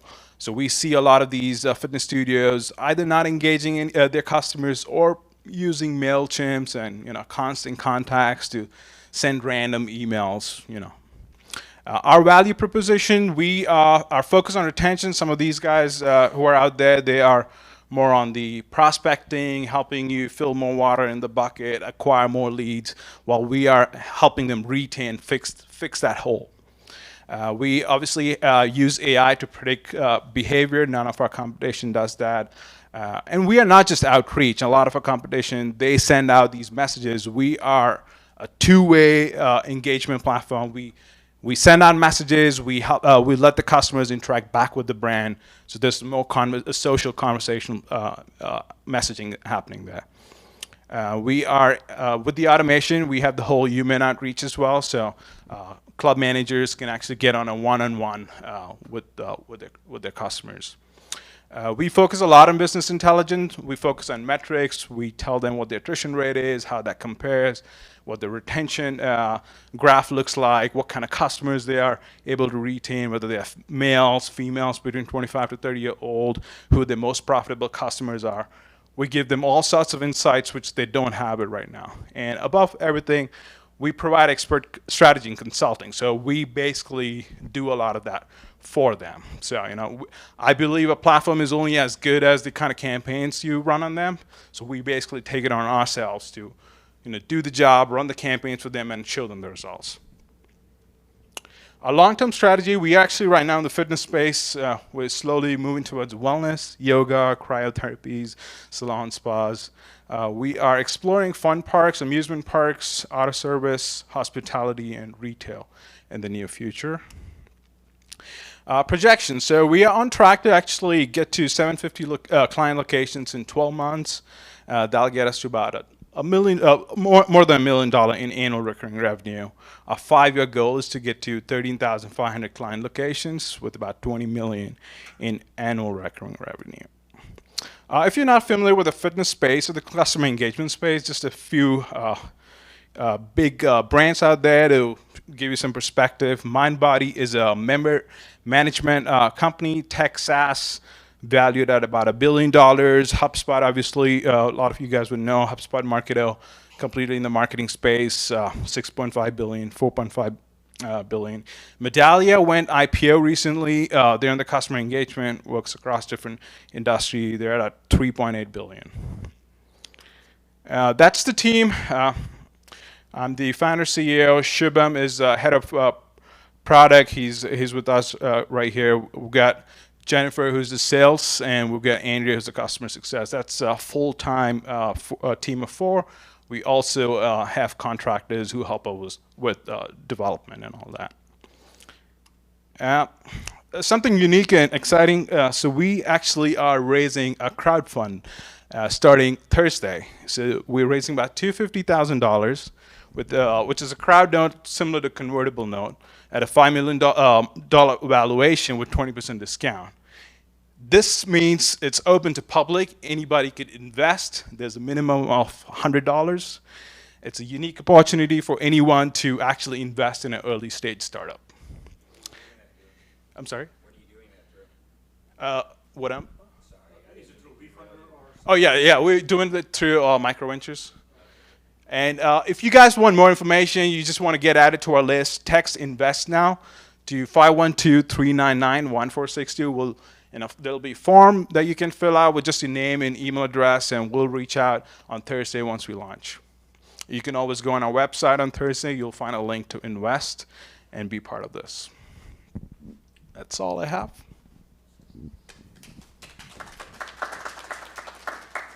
Any questions? So what are the next challenges for you in the growth phase? I mean, are you looking for acquiring more customers, or I mean, is that the challenge, or growing the team to? No. So the challenge right now is we're getting a lot of smaller studios, 1 and 2. We are trying to grow more aggressively. So what we're looking at partnering with agencies. And we have a pretty good LTV to CAC, but we don't have enough cash at this point to really pump into really acquiring those agencies. And I told you about MindBody. There are other players who complement our service, and they have partner programs who they can bring us in front of their clients, and there's costs there to kind of engage with them. So. Yeah, do you have any plans on, what do you look at when you're looking at the CRM marketing, that front end about, acquiring customers, that would cause them to obviously use 2 platforms? What do you think about that? Yeah. We actually we looked at that, and we do have some capabilities on our platform. We worked on that recently to build on some acquisition options within our platform to help them acquire customers. We're not still giving the full-fledged CRM capabilities. We are still more on the engagement, communication, messaging side. So we are, but we also integrate with a lot of different tools, and we're adding more and more. So if a customer comes to us and they're using, I don't know, HubSpot or something else for a CRM, we'll be able to hook it up with that, and they could use both of that and still automate everything. Yeah. What feedback are you getting from studios and gyms? Feedback in terms of. Like the service that you're offering them? Yeah, I mean, people love it. So, they are now able to actually get feedback from their customers. They really didn't have that kind of insights or information available to them. So club managers are able to actually get on the dashboard and engage with their customers on a one-on-one basis. So we have these campaigns that are running, sending out messages like, hey, bring a friend, or, how was your workout today? And a lot of these guys are responding to those messages, and club managers are able to see those messages and handle those on a one-on-one basis. So, gives them a lot more insights, which they didn't have earlier.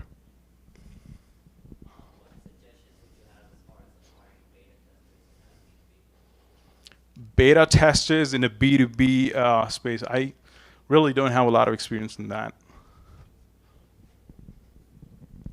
Any other questions? Yeah. Why is it called Green Tap? Yeah, for sure. So we are basically gleaning information from a lot of different data sources, and we're tapping on that to really run the whole automation and sending out the messaging. Did you come up with the name? I did, yeah. Is the messaging curated by, or is that provided by the customer and saved in your platform that goes that it takes and pushes out to the? Yeah, so we work with the customers on a collaborative way to really come up with the messaging, and that's what I was talking about, the expert strategy and consulting, where we really do the work for them, so they don't have to, unless if it's a big enterprise client, they have a marketing team, we'll let them do it. But in most cases, we do the hard work. Yeah. What's the cost to get started? Started with the platform. Yeah, it starts at $99. No, I'm saying set up to get We don't charge anything apart from what you saw in the subscription. That's a flat fee, super affordable. So they're really getting an extension to their marketing team while we're doing the whole marketing for them. Yeah. What was your previous startup thing? So I was running a company called Snixies Technology. We were custom software development. I ran it for about 10 years. I started back in India, moved here 5 years ago, set up a satellite office. Just last year, we had a strategic acquisition by a big firm. Yeah. Cool. All right. Thanks, guys. Thank you. And that's Sagar from GleanTap, and I'll send out the all these companies in the newsletter also, so that you guys can get a chance to look at their websites and also follow them on social media. And then the other thing is, I think we still have a few more minutes. So what I'll do is, since we have a smaller crowd today, let's go through the crowd, maybe 10-15 seconds each, and then just say who you are, and if you have a startup or something you're working on, just give a shout out to your startup so I can just make a note of it and maybe include in the newsletter. I know we already had a couple of presenters here. We can probably start with the front row. Do you want to just? My name is Jesse. I'm excited at helping the startup community. A lot of fun, so I appreciate being here. And also, if you have any particular skill set or industry experience, please do, you know. Glad to be here. Thank you. Okay, awesome. And you wanna? I'm just here to, my name is Stephanie, and I'm here just to support. Awesome. Yes, sir. I'm Shubham. I work with GleanTap, head of Mhm. product there. Awesome. Yes, sir. My name is Scott Amami, marketing, product management for medical devices and healthcare technologies, working on a Yelp for online healthcare and telemedicine. Is that your startup or? Yeah, so that's what I'm working on as a startup is Yelp for telemedicine. We spend more time looking at the best restaurants, but with online healthcare, we're not spending as much time considering the best online providers. So. Do you have anything already in the public or not yet? It's just a pilot site. Pilot, okay. Not ready for. Okay, that's okay then. I mean, when you're ready, you can just shoot a message to me, and I can share it with the group. Yes, ma'am. Hi, I'm Diamond Henderson. I'm a product manager at Lead. I don't have a startup yet, but soon come. Awesome. We'll go this way. Yeah. Yes. Hey, how's it going, everyone? My name is Mario. I used to work at CK, but currently made the transition towards music industry. I'm trying to start this company, which we help provide funding for artists in a much different way than is currently offered in the industry, but also with a focus of leading towards financial stability along the way. What's the name of the company that? Company is Silly Collective, but right now it's nothing. Nothing yet. Okay. Idea phase. Okay. Yeah. Wonderful. Yes, sir. My name is Saeed Sid Austin. I do data science and machine learning, not a part of startup. Awesome. Yes, sir. My name is Igor Vasilchikov. I'm a startup founder for parking automation game, augmented reality game / parking automation. Oh, the game name is parking. Game name is hulainfo.com. Could you spell it out if you don't mind? Hulainfo. Hula Info. Okay. We do have USC, but basically I'm looking to raise some capital so I can quit my full-time job and focus. Awesome. Yes, sir. Yeah, I'm Raj, co-founder of Torque. It's a concierge car servicing marketplace. So yeah, I'm a product management background. We're trying to get some traction to raise some seed money pretty soon, but yeah, we're doing some experiment right now at Samsung location for their employees. Awesome. Yes, sir. I'm Peter. I am a startup. I'm just sort of here seeing what's out there. Mm-hmm. My name is Edwin DeAngel, the founder of Invention Matters. We transform ideas into disruptive patents. We file the patents and we license and enforce the patents later on. And the second part of that is we connect inventors to investors. We actually do the due diligence for investors and we look for potential companies where they will invest. Awesome. And what's the name of the company that? Invention Matters. Invention Matters. Okay, awesome. Yes, ma'am. Oh, sorry. Yeah, we can go. Yeah, you wanna? Oh, awesome. Thank you. Yes, sir. Hey, my name is Pixel. I also go by Fizz. I'm the co-founder of Franchise Loop. We're an all-in-one franchise marketing and management platform, and we're getting ready to roll out our beta program. So if you guys know anybody in the franchise industry, that's the man. Awesome. Franchise Loop is the company? Yeah. Okay, awesome. I'm Richard. I'm in the financial industry right now, and it's my first time at one of these events and just kind of looking for new opportunities. You said financial background is your I'm a financial advisor with Oppenheimer. financial advisor? Okay, awesome. Yes, sir. Hello, I'm Dave. I have a mobile app out there, Uh-huh. so kind of a startup, but I don't know. We don't have too much traction on it yet. So. Do you mind sharing the name of the mobile app or? Sure, yeah, it's called Stressless. It's only on iOS, but yeah, Stressless. Stressless? It's like third or fourth when you type in the name directly. So, but yeah, Stressless. It's like a bunch of circles. It's the logo. But, there's a bunch of Stresses app. Okay. yeah. What's the value prop? Sorry, value prop. Yeah, so Uh, what does it offer? Oh, You can like track your stress on it, and it'll give you recommendations of things to do. So if you can go and like type that you're mediumly stressed, and it'll say, oh, try X, Y, and Z, and it'll kind of recommend something. The goal is to have it like predictive, be predictive, know your stress before you do, but not quite there yet. awesome. Yes, ma'am. That's great. Hi. I just shipped my youngest child off to kindergarten. I went to the library and found the single most interesting section, which was startups in tech, and I have absolutely no skills, but I can run a house, an office, and I can have people max their talents. I want to come play with y'all. Awesome. So yeah, I think we have like people with different backgrounds here. I know there's a financial advisor and there's a few product folks here, people that have product experience, and then also there's a marketing experience, and then product development or product. Yeah. Okay. So if any of you have any challenges or tasks related to those areas, or if you want to connect with people with those backgrounds, please do connect with these folks. And then I think at 9 o'clock the doors close, but then you can still continue the conversations in the lobby. But thank you all for coming here, and it's a real pleasure having you here. You all have a great day. Thank you.